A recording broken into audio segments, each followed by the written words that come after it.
I'm 25 years old and this is what's in my Roth IRA right now. I opened this up when I turned 18 and this is what 7 years of maxing it out looks like. And in this video, I'm going to show you 3 things: what a Roth IRA actually is and why you really need one, what it costs me every single year to max it out, and what it's going to be worth when I'm 60 and retired. This is going to be using the real numbers, my own account. And so if you have any comments about this or anything about my personal finance journey, let me know. I'm an open book. All right, let's get into it. If you don't know what a Roth IRA is, basically it's just a type of investing account that's specifically towards retirement. And if you're a beginner and this is your first kind of introduction to maybe investing or personal finance, just think about a Roth IRA as another type of investing account with just some perks, but also some stipulations. For the perks, whatever money that you make within the Roth IRA, so let's say you invest into a stock at $10 and it goes all the way up to $100, any of those gains that you make, any of the money that you make is 100% tax-free. You don't need to pay capital gains tax on it. And so that's why it's super powerful, because if you can skip capital gains tax, well, that's just a lot more money in your pocket. Now, those are the perks. That's the difference between a normal brokerage account and a Roth IRA. But we have to talk about, the cons, the stipulations. Why would the government allow such an OP account, for us? Why would they not want you to pay taxes? Well, because the government knows that a Roth IRA is so powerful, they actually limit to how much you can actually contribute. I think this year it's around $7,000. They may have raised it to $75,000, but I'll put the limit down below here because it changes every single year. But that's just one stipulation. You also can't technically withdraw the money until you reach 59.5 because, it's meant for retirement. You can, although, withdraw the contributions that you make, so the money that you actually put in. But if you're trying to sell and get those gains and withdraw more than your contributions, then you get hit with a fee, and you really don't want to do that. And it's actually pretty funny. If you make too much, I think it's around $158,000 a year, you actually can't even contribute money into that account. You'll be forced to do something called a backdoor Roth IRA, which is kind of just a legal loophole in order to fund your Roth IRA. I actually had to do that, last year, and we'll go into that a little later on. But that's kind of the key differences between a Roth IRA and just a regular brokerage account. Actually, I'm really curious if you knew or even have a Roth IRA right now. So if you're watching this and you have one, go comment down below that you have a Roth IRA. If you don't, say no. I just want to take a poll to see how many of you are, financially literate, just because this is maybe one of the first things that I was told when I was, on my personal finance journey. It is to get a Roth IRA because of how powerful it is. So let me know down in the comments down below. I'm curious. So now let's go into what it actually looked like in order to max out my Roth IRA every single year. When I started investing at 18, and I think this was back at, 2019, the legal max to contribute to your Roth IRA was around $6,000. And of course, as a broke college student, I didn't have, $6,000 with me. And so what really helped me max it out was just to break it down in chunks. And for this example, I'm just gonna use the up-to-date number, just so if you're looking to max out your Roth IRA right now, we can actually just run through the math right now. So $7,000 a year, right? That sounds like a lot of money. That's the max. And in your 20s, that's a big deal. Not many people, especially me, when I was younger, I didn't have $7,000 laying around. But if you just break it down in the months, and this is what I did, it becomes a lot less scary and a lot more doable. So $7,000 a year. What is that every single month, right? If you divide that by 12, that's around $583 a month. Little scarier, but it's not as bad as $7,000. But let's break that down even more. Let's just break it down. Let's say we get paid every bi-weekly. What is that every 2 weeks? That's around $292, all right?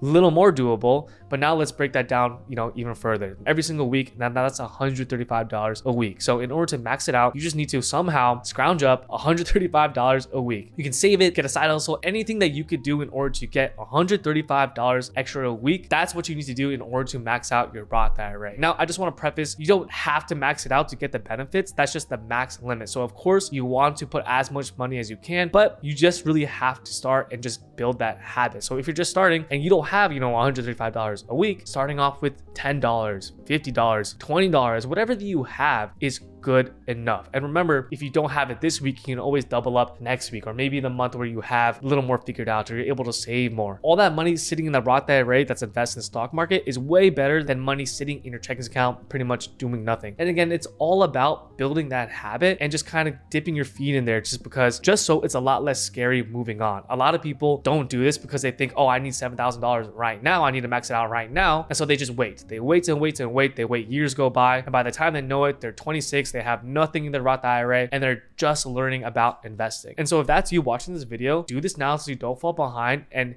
if you're 18 or younger, do this now so you can get ahead. And so that was pretty much on my mind when I was 18. Again, the number was $6,000, so I split it up. It was around $500 a month. And so now I want to talk about how I actually did it as like a broke 18-year-old trying to figure out everything, in college. And it's funny because I actually remember the first time I learned about a Roth IRA, totally didn't understand what it was, but basically a family friend was telling me about all the things that I need to do now that I'm 18, right? I think he was like maybe 60, 50 years old in his late 50s, and he was just giving me some game, right? I was a young buck on the scene. He was trying to tell me, things about relationships, things about money, things about school. Everything else I forgot. But the one thing for some reason that stuck with me was a Roth IRA. Again, I did not understand anything that he said, but what he did tell me was how powerful this account really is. And if you start when you're 18 and you slowly put money and you invest into things like index funds and other stocks, by the time you retire, you will have millions and millions of dollars. And this is something that he wished that he did when he was a lot younger. And so knowing that, I went home later on and watched a bunch of YouTube videos on investing. And that's when I found like this Asian dude talking about Vanguard and talking about Roth IRA and index funds and ETFs. And that's when I really started my investing journey. And I'm not gonna lie, again, I had no idea what I was doing, no idea about investing. And actually my first intro to investing was like day trading and stock options. I had a Roth IRA, but I was paying a lot more attention into things that I thought was more fun and a lot more interesting, which was gambling pretty much. But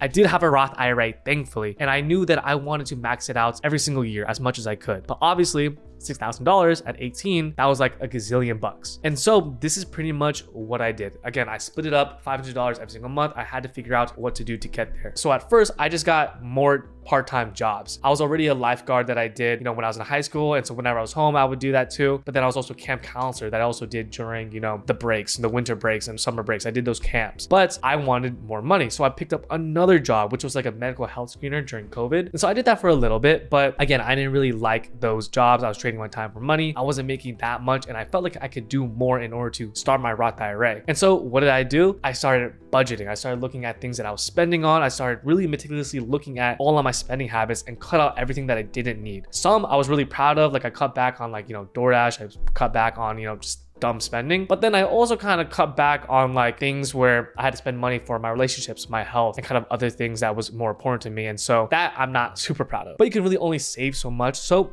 what did I do? I started doing multiple side hustles. I started selling things on eBay, selling things on Amazon. I started doing Instacart, started filling out surveys. I even joined an ad agency part-time. And so it's really funny because if you watch any of my other, investing or maybe net worth income journey type of videos where I explain to you kind of, how I made my money, investing was one of the main drivers of me starting side hustles and starting a business. It's all because I wanted to fund my Roth IRA and to invest money, because I kind of had that mindset, or I had that concept down that if I wanted to retire as early as possible and I don't want to work anymore, I have to invest my money. And a Roth IRA is one of the mechanisms and vehicles that's going to get me there. And so a lot of decisions that I made at that time was literally for the purpose of how do I fund my Roth IRA? And so for the first year, which was one of the hardest years of me trying to fund my Roth IRA, I was able to max it out, which I was super, super proud of. Now, I wasn't able to necessarily do $500 every single month, but at the end of the year, I was able to scrounge up everything and still invest in it. And actually, funny enough, now that I'm remembering, I didn't necessarily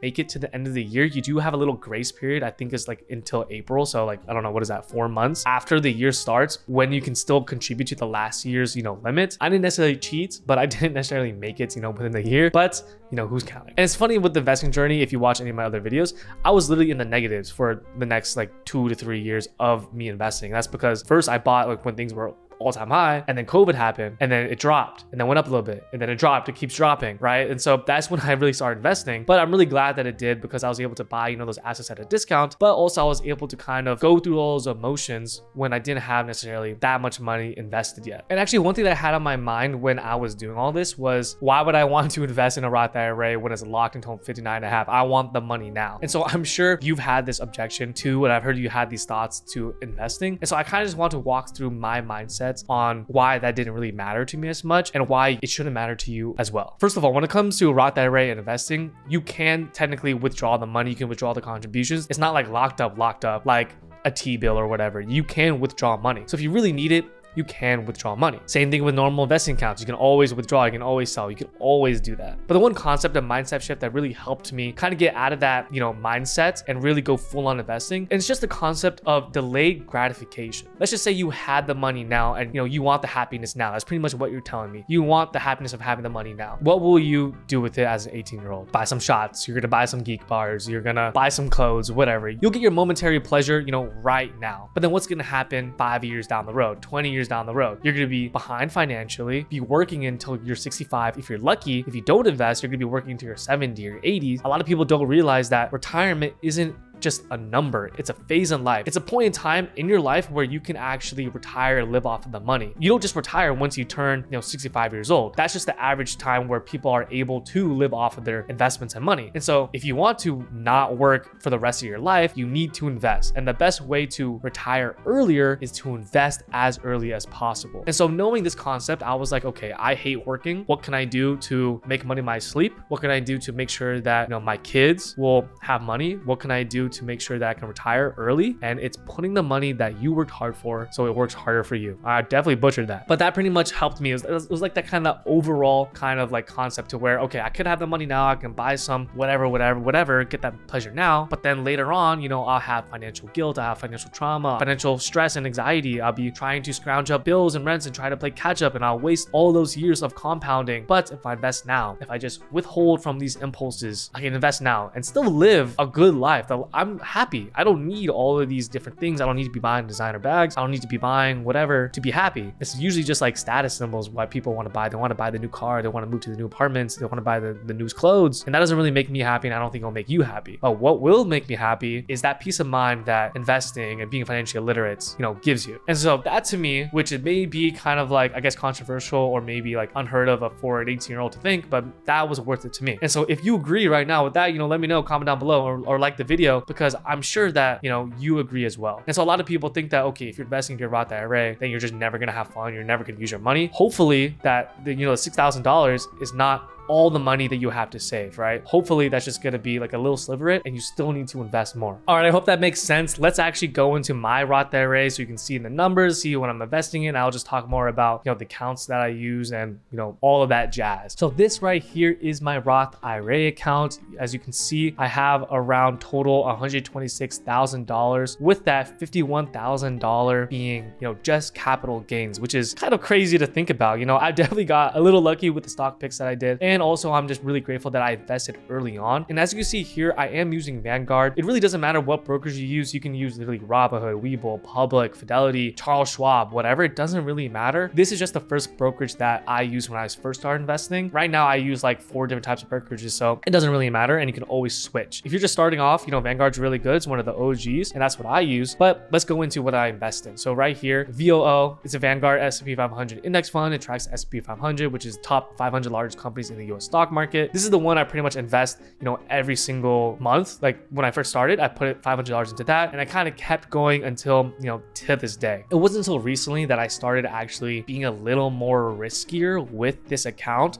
And so if you remember, within this account, all the capital gains is tax-free. And so when I first started investing, I wanted everything to be a little more risk adverse. I just wanted to put money into the market, and I didn't really understand what I was doing. I didn't really understand investing. And so I just wanted to form that habit. And I'm really thankful that I did. I tell all the beginners and even my sister to do the same. Now that I have a lot more disposable income, I'm older, and I understand more about investing, how it works, I kind of want to be a little more, risky in this account specifically because of the tax advantages. And so $51,000, 100% mine, no taxes on it, which is awesome. Right? And as you can see here, I started becoming a little more riskier. I wanted a little more exposure to more tech and growth stocks, so I got more QQQM. That's relatively new. I think I did start doing this around like last year. I'm up around 28%. And then here's some individual stocks that I started investing in, I think around maybe a little bit last year and this year, that has gone up a lot. So it's AMD, Amazon, Google, and Robinhood. And I can have a whole video on why I chose to invest in that. But basically, again, I wanted to be a little more riskier. So I had some money that I had left in there, and I put it into these stocks. I mean, look at AMD. I'm literally up almost 200%,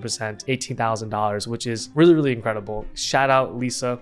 you're to go. But again, as I'm sure that you guys are going to do the math on this, 7 years of, $7,000, maybe $6,000 does not equate to, this amount, of course, right? And even if you minus 51,000, it doesn't equate like the max contribution limits if you add them all up. And that's because last year I did something called a backdoor Roth. Pretty much, I don't want to go into too detail because it's kind of technical, and I kind of just had my CPA, my accountant, kind of just walk me through what it is. But basically, it's when you kind of contribute money into a regular IRA, like a traditional IRA, and then you just convert that money into the Roth IRA. And so when you do that, technically, you can contribute more than the max. There's just some more like tax laws implications in that, but that's pretty much how I was able to put this much money in there. But I only did that once. And the reason why I don't want to go too deep into it, because I had no clue what was going on. I had the CPA, I had Vanguard help me, and I was just letting the professionals do their thing. And here's the performance of my Roth IRA. And it's kind of cool to show because you can really see compound interest work in real time. And so as you see here, as I started, I was trying to do as much as possible.